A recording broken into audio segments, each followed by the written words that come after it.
Mumbai Tug brought to you by Sunny's World. Pune's Pride Sunny's World, Life in Funshine.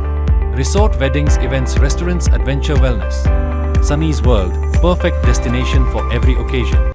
तो plot मला स्वतःला तिथं राहण्यासाठी मी घेणार होतो. मला लागून म्हणजे 9 नंबर आणि 10 नंबर प्लॉट आहे.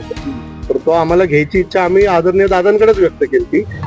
आता जे ऍफिडेव्हिट आहे त्याच्यामध्ये क्लिअरली म्हणलेलं आहे की लोन्स अँड ऍडव्हान्सेस, एक कर्ज नसून तो ऍडव्हान्स आहे. तो एक कॉलम असतो लोन्स अँड ऍडव्हान्सेस. तर माझा जो राहता घर आहे आता यशवंत गाडगे नगर 9 नंबर बंगला आहे आमचा.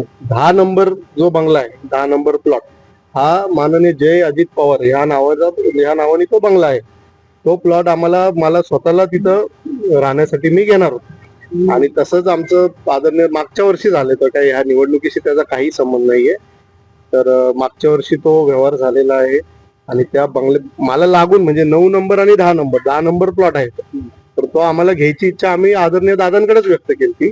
तर तो जय अजित पवार यांच्या नावाने असल्यामुळे त्यांच्यासोबत तो व्यवहार करावा लागला. त्याचा तो ऍडव्हान्स आहे. कुठल्याही प्रकारचं कर्ज किंवा काय जे काय मी मीडियामध्ये बघतोय सकाळपासून कुठल्याही प्रकारचं ते कर्ज नाहीये. आता ऍफिडेव्हिट सबमिट करताना एक पर्टिक्युलर कॉलम असतात, त्या कॉलमला नावं दिलेली असतात.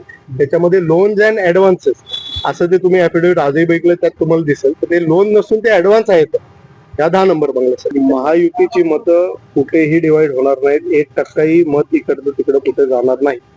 अजूनही वेळ आहे का महाविकास आघाडीला की त्यांनी अर्ज हा मागे घ्यावा आणि तुम्ही अशी विनंतीच आहे माझी माननीय आदरणीय पवार साहेबांना, माननीय सुप्रियाताईंना की मताधिक्य बघता त्यांनी जर माघार घेतली, जसं माझ्या वडिलांनी 2012 साली पवार साहेबांचा शब्द राखून राज्यसभेत आमच्याकडं जवळपास 50 पैकी जास्त आमदार असतानाही त्यांनी माघार घेतली. असं विनंती आज करणार आहेत ते पवार साहेबांना.